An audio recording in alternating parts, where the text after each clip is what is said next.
The Federal Reserve has just redrawn its economic map: slower growth, higher inflation, and a higher projected policy rate.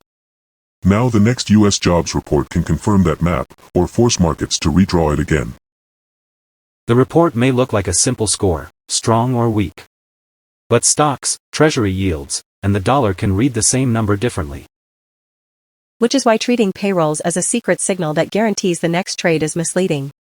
This report is a stress test for the market's existing rate story, not a crystal ball.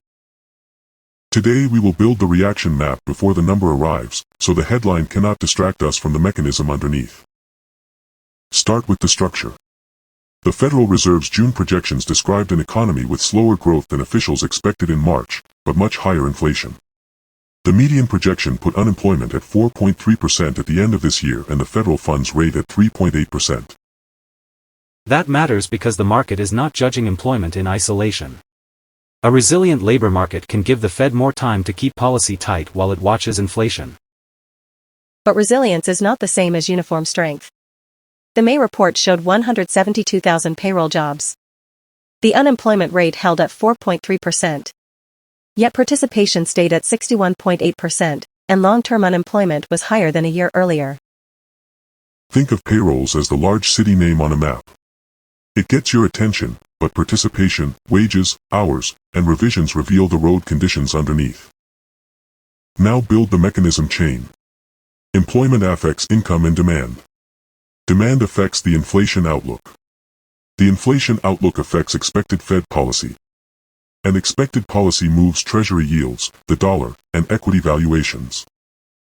For example, if hiring, wages, and hours all look firm, short-term yields may rise as rapid rate cuts appear less likely.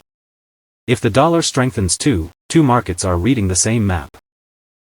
But a large payroll headline without broad participation, stable hours, or convincing wage pressure can be a false shortcut. Revisions matter too. The first estimate is a pencil sketch, not the finished map.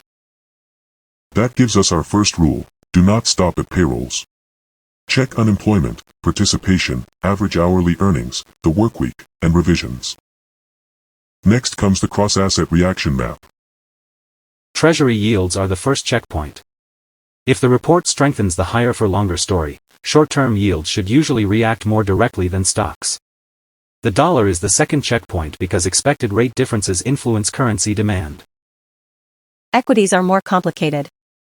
A firm report can support the growth story, but rising yields can pressure valuations. A weak report can encourage rate cut expectations, but it can also raise concern about earnings and demand.